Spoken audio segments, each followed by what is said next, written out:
both love, and we simultaneously said, "This is Need to Breathe." And then we looked at each other and quickly realized, like, no one knows this band. Did we just become best friends?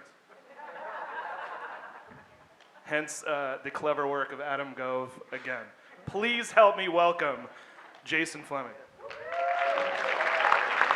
Jason.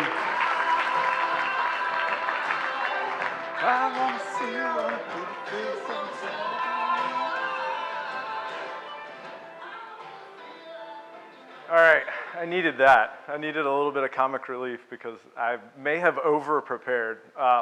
Unlike Mr. Metal, none of it was done on a stair climber or a cold plunge, because that's not who I am. But now, if you see me pause and you see that look that he described, if everybody could just picture somebody zipping themselves up and maybe just give it a chuckle, I'd appreciate it. I'm really excited to be here. So we're going to continue the talk today that we started around confidence. I think the reason this feels so important, I think a lot of it is timing, right? The last 2 years, not easy. A lot of people have been talking about it. And I think more importantly than not being easy, they were just so different. So the last 2 years didn't look or feel anything like the 2 years before that. And those didn't look or feel anything like the years before that. So I think in a lot of ways, everybody's been trying to recreate themselves.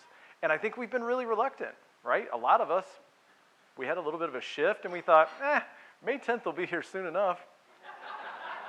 Yeah, no real need to make any changes, right? May 10th. Well, that went over really well. So I think part of the reason that this is so important is the timing. I think the next piece, for me is, part of me is like, why this guy? Why did this guy get 20 minutes to get up here and talk about this? I think for me, it's also a little bit about timing. So I want to share a little bit about kind of how I went from 0 to kind of 100 on where I'm at with confidence. And I also want to be really clear. My 100 level confidence stops at being in front of clients and partners. Like, that's it. The version of me that's a dad, that's a husband, not that. That is not who I am. What I have, I've built, and it's built just for what we do. And so I feel really kind of compelled to share a little bit about how we got there. So I think a timeline is a great place to start. So April 2019, my first interview with Trevor Hammond to be an LOA. The thing that really stands out to me about that interview was Trevor asked me what my 5-year wealth plan was.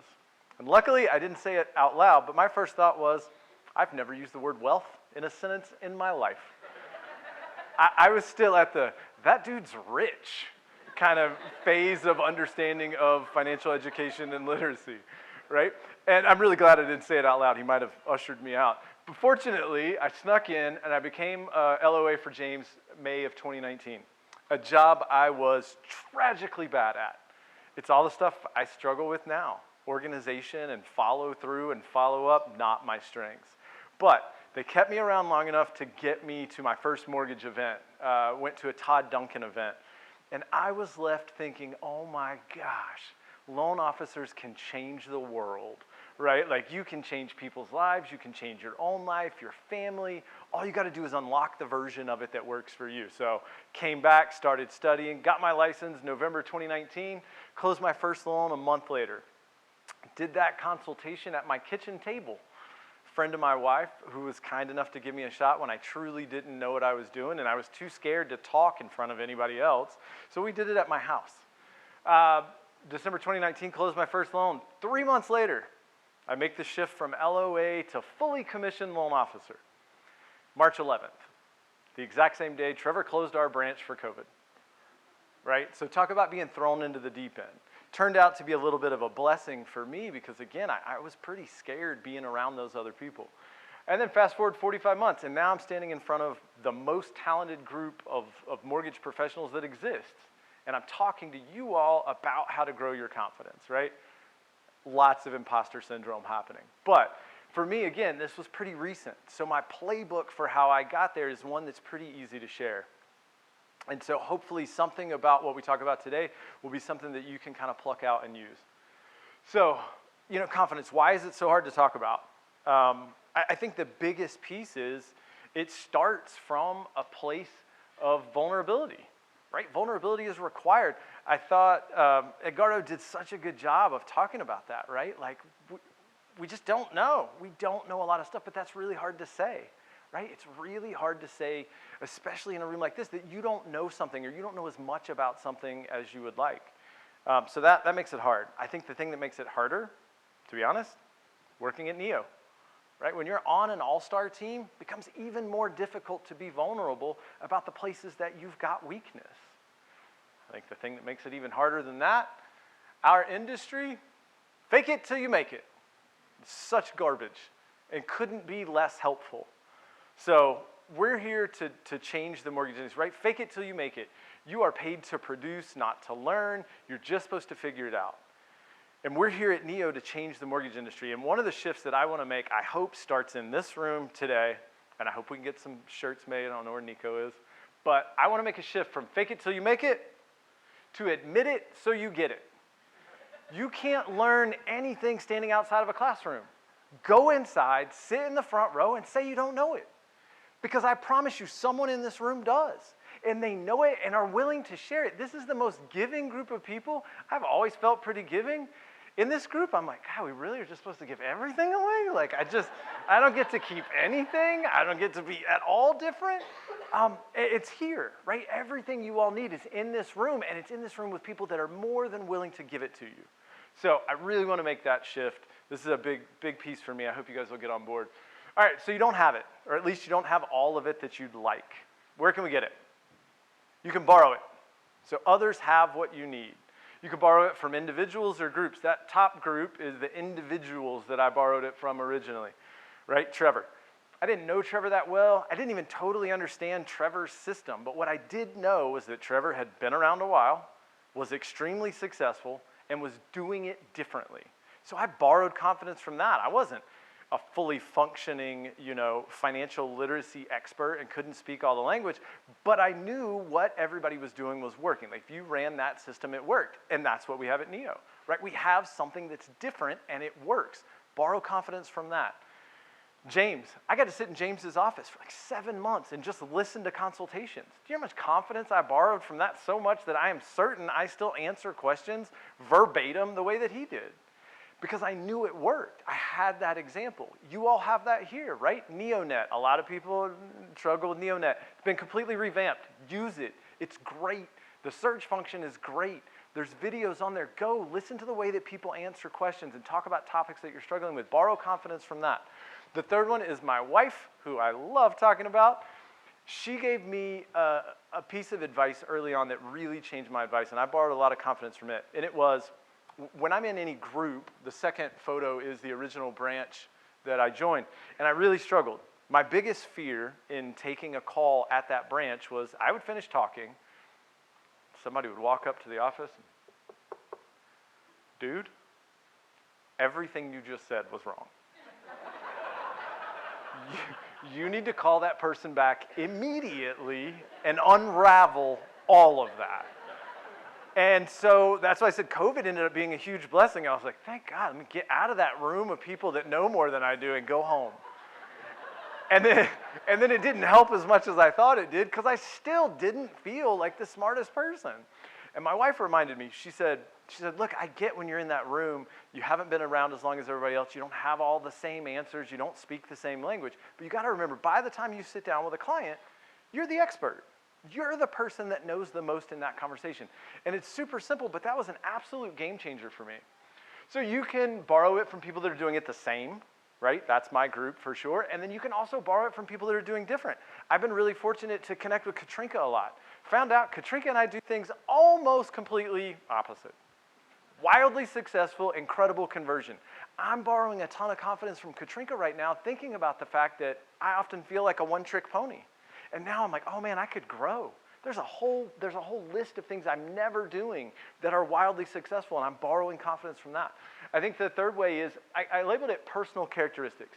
But I think when you're struggling with confidence, the way you feel about yourself is part of the problem. So one of the things you can do is listen to what other people say about you, right? When RG gives you a compliment about the way you do something, write that shit down. Keep it in your pocket. He's not saying it to be nice. I'm notorious for blowing it off all the time. I'm trying so hard to stop doing that.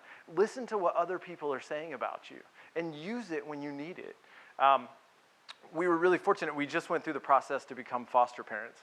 And to do that, you go through this wildly extravagant 6 or 8 hour interview over 3 days. And when it's done, they write a 40-page report about who you are. And my wife sat on the couch and read the description of who I was. And I'll try not to get choked up, that's my specialty. They were describing a human being that I didn't know. I'm so glad that that was the impression that she was left with. And I kept it, saved on my computer. I've cut and pasted it in a few places. And I read some of it before I came in today. Because again, wildly confident, partners and clients, standing in front of a group of all-stars, not so much. But I'm listening to what other people are saying. When I don't have the right narrative, I listen to what other people are saying. So the first way, you can borrow it. Second one, you build it. This is where you actually have to do the work. If you don't know your stuff, people know it. And you know it. And then you really struggle with the confidence piece. So you got to do the work. You've got to have the content knowledge. So how do you get it? We'll grab a couple of these. So let's say investors. Let's say this is a group that you really struggle with. People start talking about cap rates, cash-on-cash return, house hacking, the FHA sustainability test, and you're like, can I get out of this conversation? I'm not interested, right? If you feel like you're going to slink away from that topic, this is a perfect one, right? So how do you get that knowledge? When I was building this, I did a Google search. What do real estate investors care about? Investopedia, it's like the first thing that came up, had like 12 different things that real estate investors care about. Be a great place to start. If that's a group that scares you, do that this week while you're here. And then spend the next 2 weeks digging into those 10 or 12 things. I also say if you want to speak real estate investor, then speak to real estate investors. There's a ton in this room. Any one of us would be happy to walk you through the way that we value properties, what we like, what we don't, what we sell, what we keep, and then you get to share that. You get to speak that with your clients who are real estate investors and build that content knowledge and build that confidence, right? Real estate agents, right now, they're all struggling with NAR, right? Metal is putting out the most incredible content on that topic. Know that stuff. Step into that void for them. We do more transactions than agents do, right? Remember that. Be able to speak to that. What buyers are winning? What houses are selling cheaper than you thought? What's sitting? Share that with them. Know your stuff on that front. Financial advisors, this has been a great topic today. I get really excited about this, but it's a really intimidating group to get in front of. So something else I think you could do this week. You want that content knowledge. First, don't miss one of Trevor's FinLit calls. If you're struggling with financial advisors because you don't speak money and wealth, don't miss another one of those calls. He also mentioned too, our Tuesday calls, the first Tuesday of every month moving forward is going to be dedicated to this as well. First 30 minutes is going to be a financial concept. So leverage, rate of return, opportunity cost, something like that. We're going to spend 30 minutes making sure everybody understands what it is, and the second 30 minutes describing and showing you how you talk to clients about it. Where in the presentation do you bring it up? The other thing that you can do is send an email out to your group, to your clients right now. Hey, I'm looking to add a couple of financial advisors to my network. Who do you all know that is an absolute 10? I want to meet them, right? And then email the advisor. Hey, we share a client, you know. Amber Lee and I are working together, and she said you're the best financial advisor she's ever worked with. I'd love to take a meeting, and I just want you to walk me through your onboarding, right? No ask. I don't want anything from you. Show me who you are and tell me who your ideal client is so that I can send you business. Do you know how many of those financial advisors are going to turn down that meeting? 0. Because you're trying to figure out how you can send them business. That's an easy one, and you don't need to speak financial advisor. Schedule the Zoom, sit there and listen. And all you need to input is a lot like what a few other people said is, what does Neo do that's different, right? We all speak Neo. That's the only thing you need for that initial meeting. So again, if you're struggling with any of these, that's what the Tuesday calls are about. That's what the FinLit calls. There's a lot of these things that we're going to be able to help with. So I think content knowledge is the first piece. The second is what I'm classifying as predictable delivery. So you've got to say something like you believe it. And the only way you get that is by getting reps. So get with your DVP, get with people at your branch, find somebody who's working on the same topic that you are and get in some reps. I get my reps in a weird way, makes my wife crazy. I love to argue online. So I'm a member of 35 different financial education, real estate, retire early, Dave Ramsey. I'm a member of all these Facebook groups. And if I've got some ideas, I get in there and mix it up, right? The only thing that makes me feel more confident is just annihilating people online with why you shouldn't put all your money into your house, or understanding the opportunity cost of not being able to invest because you got a 15-year mortgage, right? When you do this and you mix it up with people, like that confidence builds. So find a way that works for you, that's true for you, and get your reps that way. Because when you say it, it should sound like gospel, right? Like you have to say things in a way. That's what instills confidence in other people. I think the other piece is when it comes to your actual delivery, right? So think client presentations or realtor presentations. Think about your strengths and your weaknesses and play to those. Strength, I like to present. Ooh, that's gonna be tough, 5 minutes. Weakness, I talk too much, which is why I just got the 5 minutes. So all my presentations are slideshows. Without them, I'd have zero chance. I'd talk for 90 minutes, nobody would use me, it'd be terrible. So think about the way that you deliver your strengths and weaknesses and stick to those. All right, this last one. The third way to do it is you steal it. Steal it from your past. So by a quick show of hands, who did something before mortgage, before they got into mortgage, who did something different in this room? Fantastic. Pretty much everybody raised their hand. So for me, I spent 15 years in retail sales and management at REI. All right, so now think about that last thing that you did. What did you do that was just great? What did you do that you were wildly passionate at in that last career? For me, it was, I believed in the just cause. I really like what REI is doing to get people outside. And I really liked giving advice. I really liked it wasn't hard to study, right? We sell toys. I knew everything about everything. And I really liked being able to give advice. And then have people come back and be like, dude, you were right. That sleeping bag was amazing. I've never slept like that. And so that was what I, kind of got a lot of passion from. So now, think about the things that brought you passion in your previous career. How can you use that in the how that you do what you do now, right? Not wildly applicable depending on your situation, but the how that you did it, right? I think about Sean. Sean used to be a teacher. So who is Sean now? He's the lone professor. What does he do? He teaches. So he brought that into what he does now. Pretty clear from today, Sean also did stand-up at some point. Right? And he uses that. There's comedy in his social media. There's comedy in his presentations. So just think about what you did. One of my biggest gifts was the reason that I could give targeted advice is I was great at profiling people. So I could walk up. Where did I find you in the store? You wearing name brands or you wearing value brands? You wearing new boots? You wearing well-worn boots? I could profile you and know, or at least have a pretty good idea of who you were. REI, a lot like Neo. 17 reasons you should buy something from REI and not from somebody else. It's going to cost a little bit more, but there's 17 reasons. Neo, sound familiar, right? 17 reasons you should probably work with one of us and not somebody else. And it might cost a little bit more. What I found out is you only get to tell somebody 2 of those things before they decide if they care or not.